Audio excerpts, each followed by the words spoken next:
Good to see you, Glenn. So over the past week, we see that Russians have been plowing through Ukraine's collapsing defensive lines, and there's now, I guess, very open panic in NATO as we seem to be losing this war.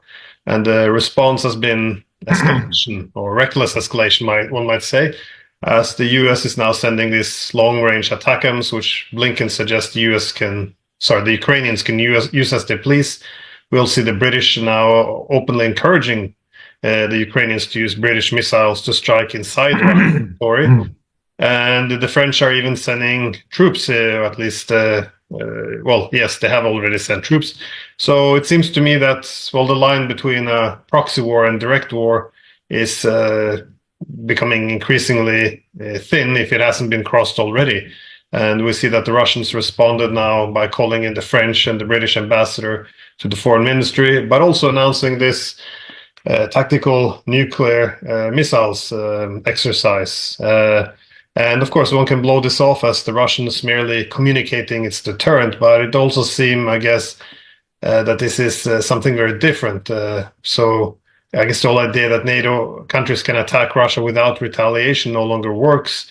And I think the fear in Moscow is that its restraints is interpreted as weakness. And anyways, my impression now is that from Moscow that this is not a bluff, that we're getting very close to a Russian military retaliation against NATO countries. But again, this is why I really wanted to speak with you as well. As my question is, how do you read all of this development, and how could Russia actually retaliate if this continues to escalate? Do you see it's a possibility of merely striking Western targets in Ukraine or striking targets outside of Ukraine? Is any possibility of striking logistic systems in Poland and Romania? How do you see this situation moving forward? The Ukrainian army is actually in worse condition today than, let us say, the British Expeditionary Force in 1940 on the beaches of Dunkirk. And some of your viewers will understand what I'm talking about. The war is lost. It's not a question of it's losing. It's been lost for a long time. The Russians have chosen to exercise restraint in the hope that wiser heads would prevail in the West and there would be some sort of discussion leading to a ceasefire and then eventually a settlement that would be signed on by at least the states in Eastern Europe. In other words, Poland, Lithuania, Latvia, Estonia, Slovakia, Hungary, Romania, Moldova, and perhaps Washington. That has not materialized. And so the Russians have now finally said, after a long and muddy and cold winter, seeing the Ukrainians in complete disarray, they are now moving west. Now, we know that they are very definitely going to roll up the territory from where they are now to the Dnieper River. I don't think they have much choice because we made it very clear we will not negotiate, we will not discuss anything, we will not talk with them. That means that they've got to make provisions to accomplish all of their original goals, which was to consolidate control of the territory, which is historically Russian. That means from Kharkov to Odessa. But now they have to consider the very high probability that they'll have to go into Kiev and root out whatever is left of the criminal regime in Kiev that has been our puppet throughout this operation. Now, having said all of that, there's something else at play now. And that is that imagine if the British had taken whatever forces it had left and thrown all of them into the fight while their army was standing on the beaches at Dunkirk.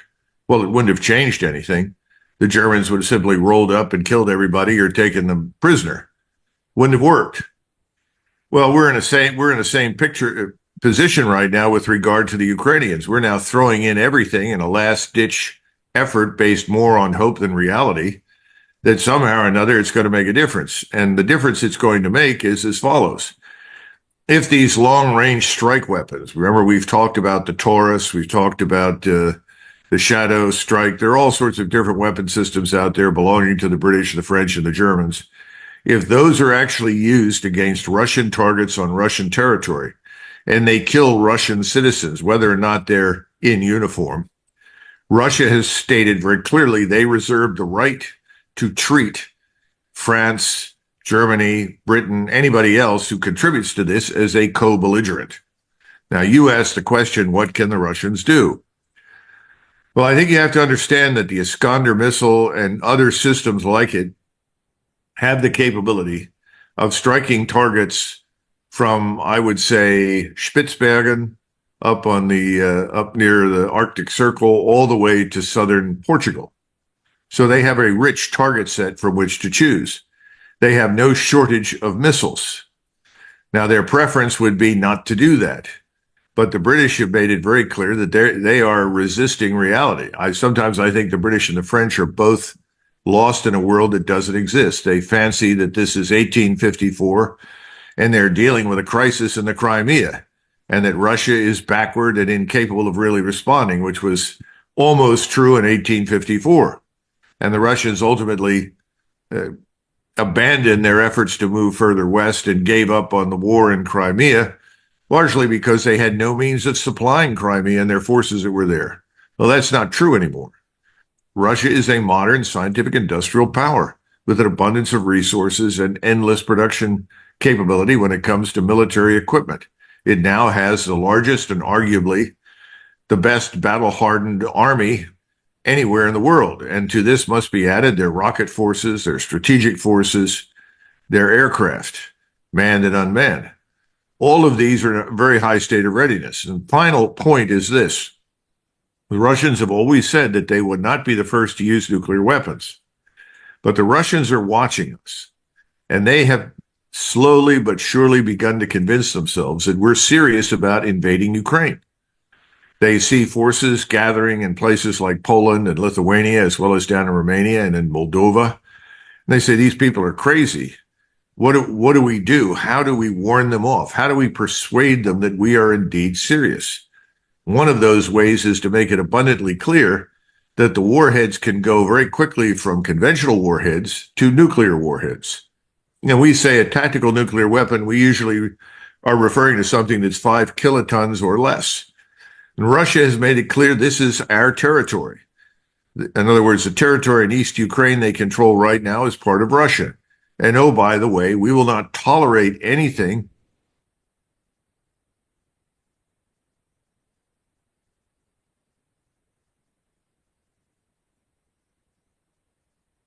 lines. And so you get these very straightforward statements by Foreign Minister Lavrov, as well as by Medvedev and others, making it abundantly clear you are now on very dangerous ground. If this continues, we will probably begin with NATO bases, that is British and French concentrations on the continent, but we will not stop there. We will actually consider striking positions in the British Isles as well as in metropolitan France. So you had better figure this out and get out of the way or we're going to attack. Now, you know, the French have already lost 7 soldiers. They announced that. President Xi visited recently with Macron. After the meeting, Macron began to walk back some of his more ridiculous statements about what France was ready to do in Ukraine. I think the truth is seeping in, but there are 2 places where the truth is not fully grasped right now that are dangerously out of touch with reality. One is London, and the other is Washington. And the statesmen, or the politicians, rather, that control matters in both of those places are not taking the Russians as seriously as they should. Because, you know, it's one thing for us to abandon our so-called red lines. Practically every red line that Biden ever mentioned, ATACMS missiles, F-16 aircraft, any number of things, have all been abandoned. The Russians have not abandoned their red lines, and they've just given you a very good picture of what they consider the red lines to be. U.S., British, French, or other NATO combat forces and long-range weapon systems on the soil of Ukraine. That's it. Get them out and get out soon, because if this continues, you will end up at war with us. And the Russians are prepared to fight. We are not.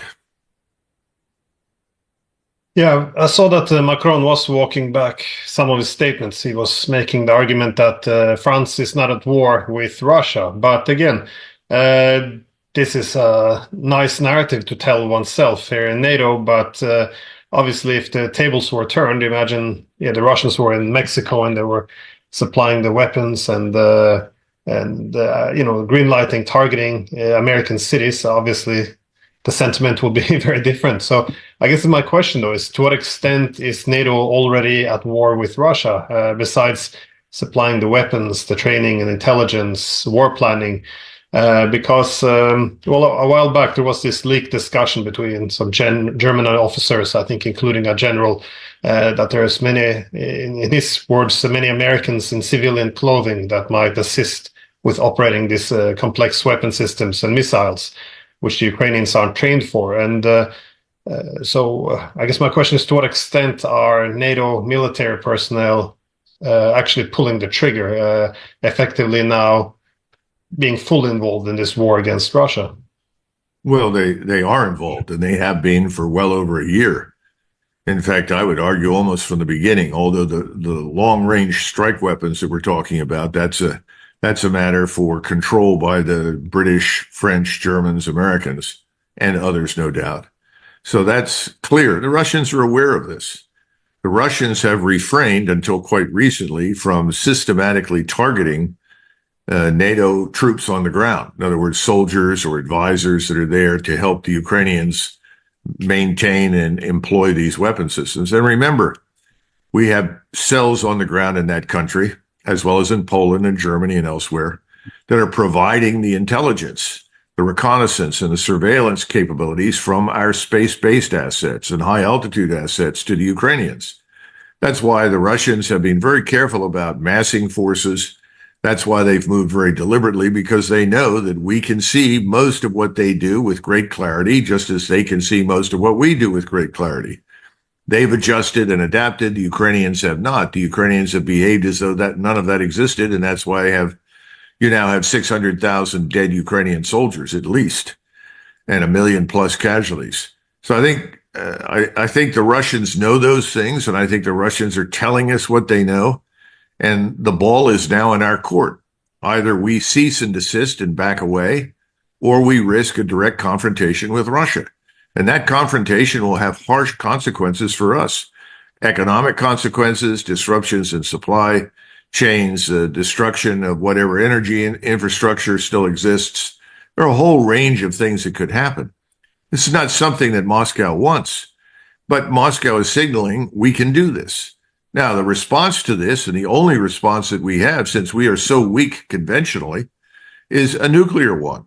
And again, the Russians have said, if you use a nuclear weapon, we will respond. He said, we will all die. These are words from Putin. We will all die, but at least we will go to heaven as martyrs. Now, that's a hell of a note, but he's made that very clear. So we would be very stupid to breach the nuclear threshold and question the resolve of the Russians to act.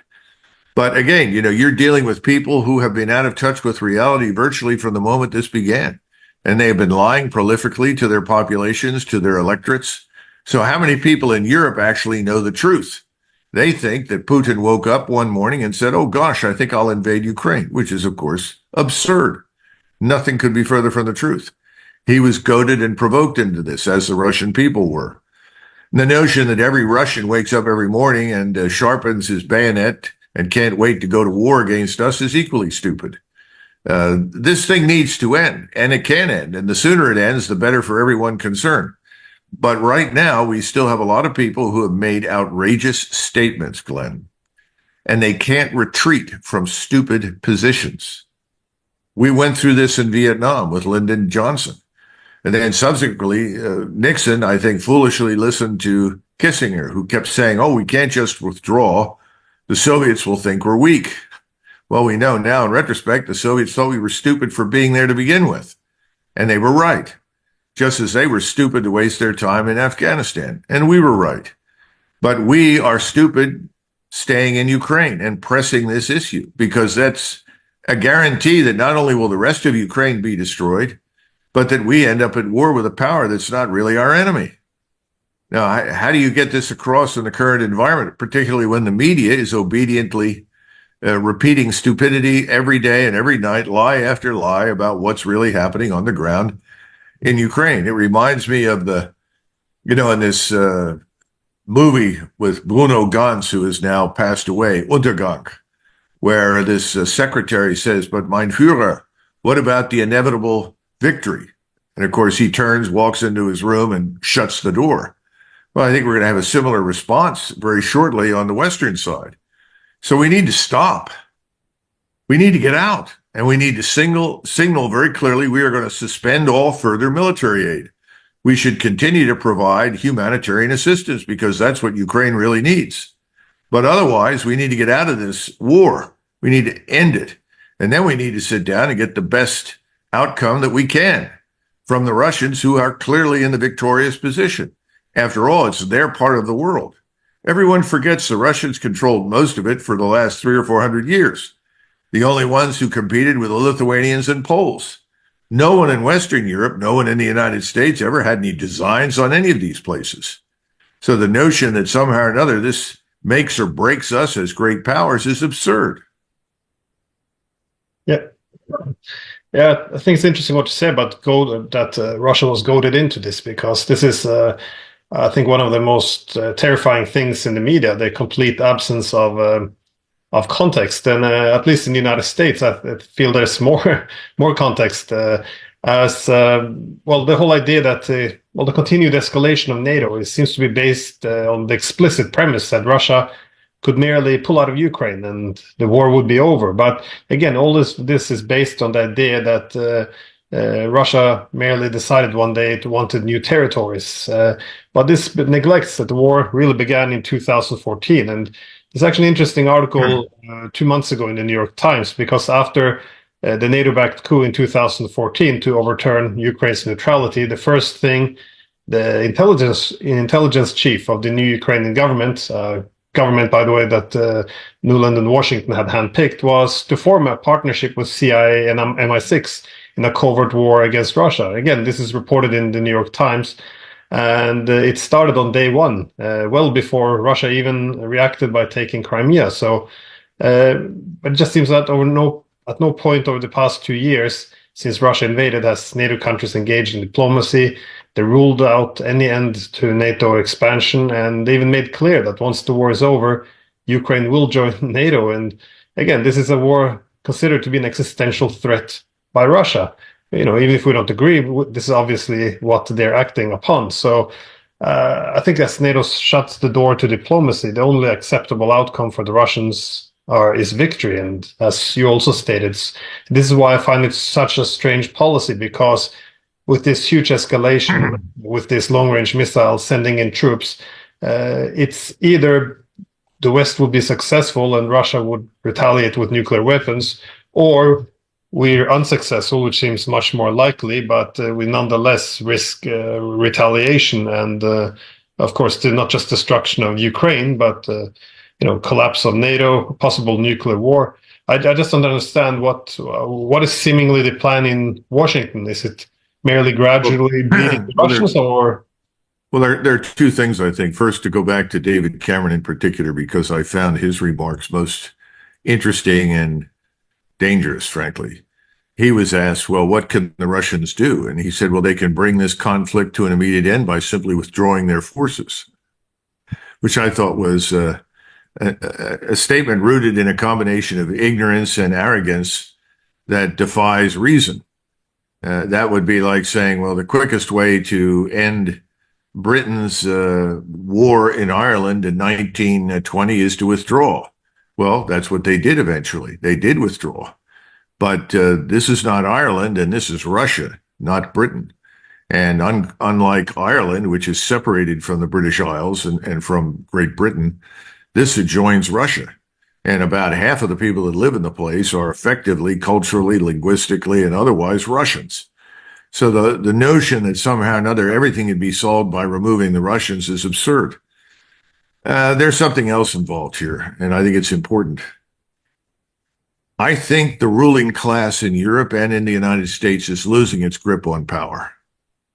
I really do. I think this globalist neocon class that has opened your borders, admitted tens of millions of people that no one asked for, who cannot be assimilated, who don't want to assimilate, who want to essentially settle and conquer you. and us, to be blunt, is part of the problem. The electorate, at least in the United States, and I think increasingly in continental Europe, is awakened to this danger. And I think they're disgusted with it. We are within inches of a catastrophic financial crisis and economic downturn. Now, there are lots of people that will show up every day and tell you everything's just fine. I'm always reminded of the U.S. Secretary of the Treasury. His name was Mellon. And in June of 1929, he gave a famous speech, which was designed to calm the fears that were prevalent that we were nearing a serious crisis in the economy and the financial markets. And he said, Americans live in an era of unbroken prosperity. Well, that was June. October, everything collapsed. I think you're in a similar situation right now. The debt consumption consumption through debt financing is about over. Fiat currencies are almost played out. The intelligent thing would be to cut back dramatically on spending, which no politician in power wants to do, because that means a total loss of power on their part. And then to retrench, to recognize that you cannot afford to do everything everywhere all the time, to stop pretending that your resources are limitless. And we have a population that knows that those resources are limited, and the population is angry because they see their prosperity falling. If you go to Germany, it still looks good from a distance, but people see that things are missing on the shelves. They see the prices of things rising. There's a palpable sense of fear as an undercurrent. I think that's true in much of Europe. I think Europeans understand things are going to get much worse before they get better. So under those circumstances, what does the ruling class do? It ignores reality. It pretends everything is fine. And it launches escapades overseas on the assumption that this will divert attention and distract people. Well, this is no distraction with Russia. A war with Russia will not divert attention. It will destroy Europe. And we need to understand in the United States that this will touch us as well. We will not escape unscathed. And we have nothing really to throw into the fight. We can't even recruit for our armed forces. The Russians look at our armed forces populated with women and, men of, I would argue, less than high caliber in terms of discipline, training, and leadership, and they laugh, and they're right to laugh. They know that we don't amount to a tinker's dam on the battlefield right now. Americans are delusional. Europeans are delusional about this. They need to wake up, but they're not going to wake up until something bad happens. I just hope that the bad thing that happens that interrupts all of this is financial rather than military. But if we continue to press, I think the Russians are quite serious. I think they will use whatever weapons they have at their disposal. And if that doesn't work, they will detonate a tactical nuclear weapon on Ukrainian soil against a concentration of Ukrainian and NATO forces to make the point. We've had it. No more. Press further and you will reap the whirlwind.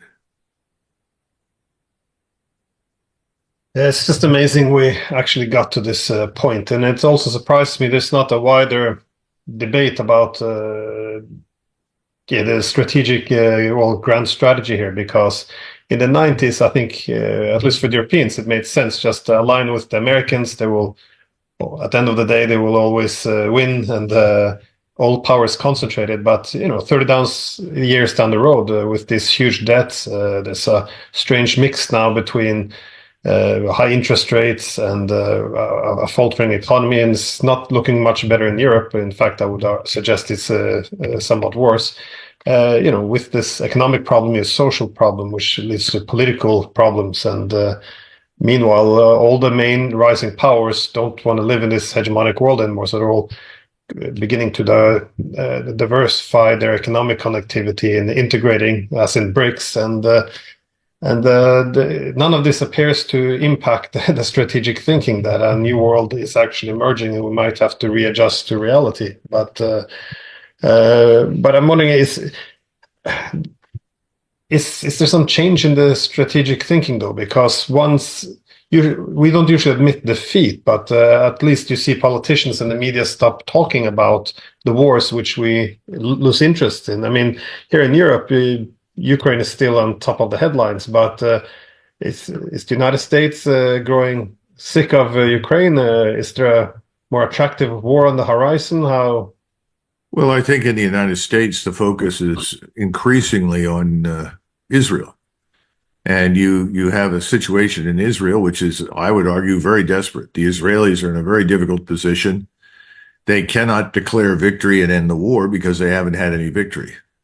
They are caught up in this radical frenzy of murder and expulsion of people from Gaza. They're into it to the point where I think Mr. Netanyahu thinks along the following lines. First of all, I have control of America. I control the United States. As long as I have control of the United States and the United States is compelled to support me regardless of what I do, I've got to continue. There's no way out of this. Either I utterly defeat all my potential opponents and adversaries in the region and establish my unchallenged strategic dominance, or I risk total failure and potentially collapse. Now, I know a lot of people look at him and think that he's focused on himself and the charges that he faces. I think people are selling him short. At some point, you have to believe what people say. Take them at their word. I think Mr. Netanyahu is a serious, what we would call Jewish supremacist. And he is bound and determined to establish that once and for all, because he thinks that's what he owes the Jewish people in the region. Now, you and I can debate the wisdom of that, but that's what he believes, and he's surrounded by a lot of people who agree with him. And I think most of the population still backs this policy, even though they may dislike him personally, they still back it. Now, that's a dangerous position to take, because at some point, the adversaries that you are dealing with, that you regard as weak and incapable, turn out to be capable, and they are no longer weak. There is nothing to stop him in Gaza. Let's be frank. There's nothing there. Jordan is a very weak state. Its king, who is normally a very sharp, balanced individual, made a terrible mistake when he cast his lot with us, the British and Israel, against Iran. Not against Iran per se, but to help defend Israel. Just the other day, I think it was yesterday, maybe 24, 36 hours ago, Mohammed bin Salman, the king or the crown prince of Saudi Arabia, survived an assassination attempt. I think that's just the beginning, because the Muslim Arab populations in the region are sick to death of the people that rule them, not necessarily because they're corrupt or oppressive, but they see them as weak, as immoral, as utterly failing in their obligations and duties as Muslims to protect the people that the Israelis are slaughtering. So I think in the Emirates, in Saudi Arabia, in Jordan, and I would add Egypt, the leadership in all of these states are very worried. And then you have, of course, Mr. Erdogan in Turkey, just went through an election, and he didn't do well. And people are saying, oh, well, it's the economy. No, the economy in Turkey has been fragile for some time. He's up against a Turkish population that is enraged by what the Israelis are doing. And they are very frustrated with his failure to act. And to this must be added, obviously, the so-called Shiite crescent, the Shiite militias in Iraq and Syria, as well as in Lebanon and also in Yemen. And they are sort of pop heroes at the moment because they've survived everything thrown at them and they continue to be effective. And then finally behind this stands Iran. And miraculously, I think Mr. Netanyahu looked at the situation and decided taking on Iran while he had not yet finished the job in Gaza was dangerous. And he didn't want a multi-front war at that point. So he's tried to narrow the focus to just Gaza, assuming if I can get that done, then I can turn my guns on Hezbollah and the Americans will have to help me. So we shall see. But that's a very dangerous set of circumstances. I know that the USS Eisenhower carrier battle group was on its way home and was turned around and is back in the Red Sea. So that tells me that we're standing by because we anticipate serious problems. I feel very sorry for the people sailing on that ship. I don't know when the last time was that they were at home, but I think that happens to a lot of people in the Navy these days. We're overstretched and undermanned. So we'll see what happens next, but none of it looks good anywhere. And everything is at a point now where it could blow up suddenly. And then a large part of our electorate in both Europe and the United States will say, well, what happened? How could this happen? Because they haven't paid attention. And they have taken everyone at their word. And there's this very dangerous underlying assumption. War and its devastating consequences is something that happens on other people's soil.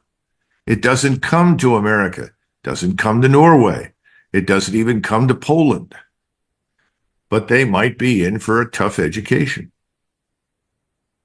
Yeah, again, I think this often goes back to the past 30 years of bombing weaker countries, because this is very different. And this has been my concern as well, because once NATO now bringing the war into Russia, obviously they have an incentive to restore their deterrent by bringing the war into NATO. And the idea that they would never do this is very strange to me, because well, I think it was Michael Howard who many years ago, and I've forgotten precisely where, I think it was in his volume, The Causes of War. He said that at some point in every crisis or conflict, there is a struggle between power and conscience. Well, we've had no conscience for a very long time, only power. And I think it's time for people to look inward, especially the leadership of their countries, and understand that their first and foremost duty is to ensure the survival of their state and its people. That's absolutely the top priority, not pushing the Russians out of Ukraine, which is never going to happen, not trying to rescue the awful reputations of terrible people who are governing us. Those things are irrelevant. There has to be a conscience. Where is the conscience in Washington? Where is the conscience in London? And their power is not what it once was. So it is time to recognize the limitations of our power and resources, our ability to shape outcomes, and get on with life, not as a hegemon, but as members of a larger international community. But no one wants to do that right now. Everyone wants to posture as the hegemonic power. And that's what you see with Macron, and that's what you see in London, and that's what's happening here in Washington. So, before we start to finish, I guess it's this amount of conflicts which are just seem to be on a line, because if we survive this standoff, nuclear standoff now with Russia, and we're also able to prevent the Middle East from blowing up, there seems to also be preparation for a war against China. I mean, do you see any? These are all nuclear power. Well, Iran being a threshold power, not an actual nuclear power yet. But do you see any signs that could fill us with optimism? Any way out of this? How? I see one very strong possibility, and that's what we began with, and that is the potential for a very serious financial crisis and economic downturn that follows. We are on very thin ice financially, and you can listen to the usual suspects who've been telling us for years, everything is fine, don't worry. But we know that almost 50% of our gross domestic product in the United States is government spending. How much of it is part of your GDP? These things are unsustainable. We have a 130% debt to GDP ratio. Well, that's if you look at the official numbers. If you begin to dig deeper, you find it's much worse. The Chinese, for instance, were approached by Yellen privately. And one of the things Yellen wanted to talk to them about was our treasuries. Because our long-term treasuries, these are the 10 and 20-year treasuries that were sold years ago, are today worth nothing. And if those were to be sold very, very rapidly overnight, that would crash us. And if it crashed us, it would crash the rest of Europe and Japan. The Japanese have also got a large number of our treasuries. We are in a very bad position. Now, why haven't the Chinese done that? Because the Chinese, much like the Russians, are not interested in destroying us. That's what people don't get. They're not hell-bent to destroy us. We, on the other hand, stupidly seem to be hell-bent on destroying them, which is why this needs to end as quickly as possible. If you were to resurrect any number of presidents, I would say Harry Truman, Eisenhower, Teddy Roosevelt, Harding, Grover Cleveland. I mean, you go down the list, go all the way back to Grant, and told them that we're prepared to go to war over Taiwan, they would look at you as you've lost your mind. So what difference does it make who runs Taiwan? You know, what do they make that we buy? Oh, well, microcircuitry. Well, can we still buy from them? You know, we were much more rational in those times, but we were much less powerful. We had a sense of limitation. There's none of that. So you have a very childish, immature, ruling elite that has been drinking too much of its own Kool-Aid for too long. They're not going to last. I would prefer that they go away in something other than an imitation of Armageddon, or at least keep the Armageddon to the financial markets. Yeah, but not only overstretching and weakening the financial markets and excessive debts and losing trust in the US dollar, but also then adding problem by actually weaponizing it the way, not just all these excessive sanctions, but now even threatening the countries who are holding the debt to seize their reserves. I mean, they say it's a threat so far, but they already seized some of the profit of the assets, and of course the Chinese know if they take the Russian assets, they can take the Chinese. This seems very suicidal, something, self-harm. Yeah, no, I think you're absolutely right. It's almost as though I've got a grenade in my hand. I'm pulling the pin. If you don't walk away from me, we destroy ourselves in the process. What a wonderful idea. No, it's utterly stupid. But again, these people are dug in. They populate your bureaucracies. It's not just the people that are elected to office, and they are all wrong-headed in their thinking. They've got to go away. Before we turn off, I forgot one thing.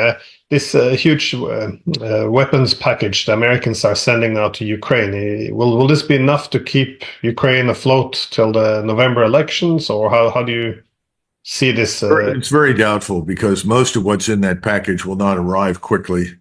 It'll be replacements for what's already been sent over, in some cases here. It's almost a shell game. The cash, of course, will be welcome because it can be stolen as usual in Ukraine. And I'm sure a lot of it will be stolen and end up in foreign banks to keep Mr. Zelensky and his friends in high cotton, as we say. But no, it's not going to make any difference to the battlefield at all. What is concerning right now is the arrival of these long-range strike systems. We're talking about ATACMS, for instance. Now, the good news for the Russians, I guess, is that they've been able to shoot them down, which was not the case when this war began. Again, the Russians have dramatically increased their capability and improved their performance thanks to this war. We have not.